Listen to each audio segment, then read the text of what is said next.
Hello friend, hi, this is your guide. आज हम यहाँ पे आयुष बाबा का daily quiz current affair discuss करेंगे। मैंने इस चैनल पे अलग अलग प्लेलिस्ट बनाया है और आप जाकर चेक कर सकते हो। ये मेरा यूपीएससी चैनल है, यूपीएससी परसिवरेंस करके। परसिवरेंस मीन्स एक लगन, जो हमें इस एग्ज़ाम को क्रैक करने के लिए बहुत ज़रूरी होता है। सो हम यहाँ पे 5 क्वेश्चन डिस्कस करेंगे एज यूजुअल। हम क्वेश्चन नंबर 1 देखते हैं। Consider the following statement with respect to the International Union for Conservation of Nature. IUCN के बारे में दिया है। 3 सेंटेंस दिए हैं, आपको करेक्ट स्टेटमेंट बताना है। It has a membership of governmental and non governmental organisation. It works on the basis of 4 years programme determined by the membership. It runs field project for habitat and species conservation around the world. आपको correct statement बताना है। सो तीनों ही sentence correct है यहाँ पे। Description में देखते हैं हम। IUCN has a membership of over 1400 governmental and non governmental organisation. Some 1600 scientists and experts participate in the work of IUCN Commission on voluntary basis. It employed approximately 1000 full-time staffs in more than 50 countries.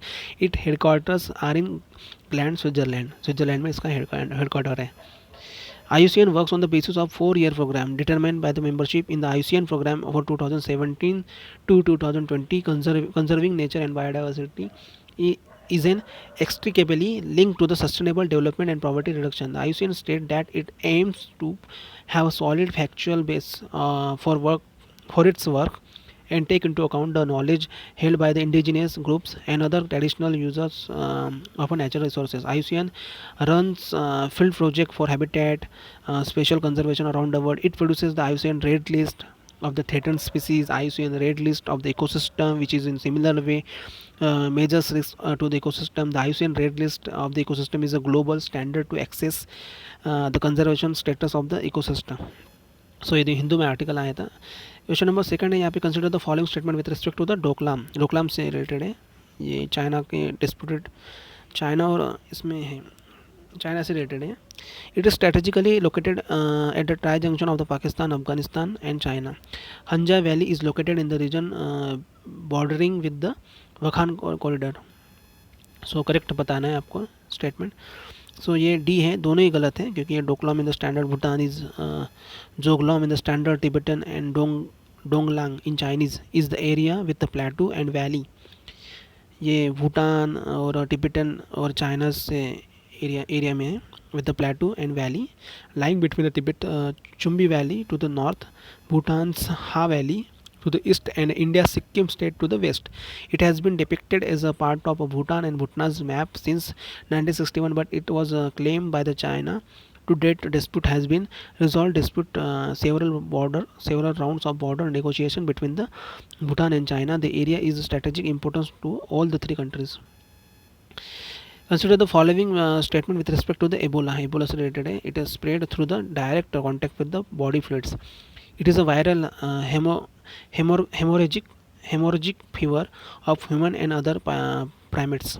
Correct statement बताना है, सी है, दोनों sentence correct है।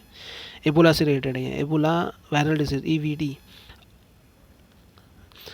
also known as Ebola hemorrhagic fever, EHF, or simply Ebola, is a viral hemorrhagic fever of humans and other primates caused by the Ebola viruses. The virus spreads through the direct contact with the body fluids such as blood from infected human and other animals.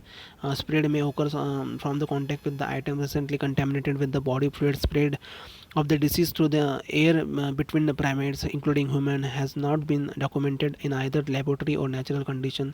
Semen or breast milk of the person after recovery from EVD may carry the virus from several weeks to months. Fruit bats, जो ये होते हैं ना, क्या वटवा गुरु जिन्हें बोलते हैं हम, बैट बोलते हैं, believe to be the normal carrier in nature, able to spread the virus without being affected by it. Question number 4 है. Consider the following statement with respect to the Deeksharambh से रिलेटेड है. 2 सेंटेंस दिए यहाँ पे. It targets higher education institution for mentoring with the specific focus on quality as enumerated in the UGC quality mandate.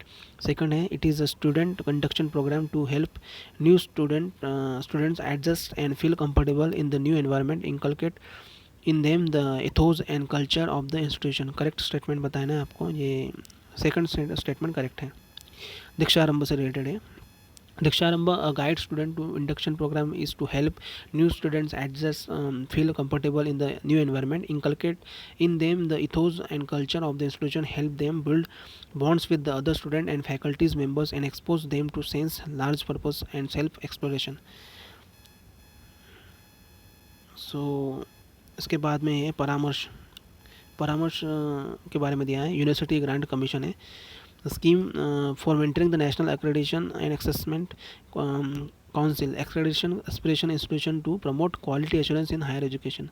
परामर्श है, scheme will target 1000 higher educated institution for maintaining with the specific focus on quality as innovated in the UGC quality mandate. ये परामर्श के बारे में दिया है। Question number 5 दिया है, Mauritania is not border, Mauritania किसे बॉर्डर नहीं करता है, पूछा है। सो ये नाइजीरिया को बॉर्डर नहीं करता है, सेनेगल, माली, अल्जीरिया को करता है। सो ये मॉरिटानिया का मैप दिया है यहाँ पे, आप देख सकते हो ये मैप मॉरिटानिया का। सो ये 5 क्वेश्चन हमने यहाँ पे डिस्कस किए। आप मेरे चैनल को सब्सक्राइब कर सकते हो, लाइक कर सकते हो, कमेंट कर सकते हो, शेयर कर सकते हो ज़्यादा से ज़्यादा। तब तक के लिए thank you so much. Good night.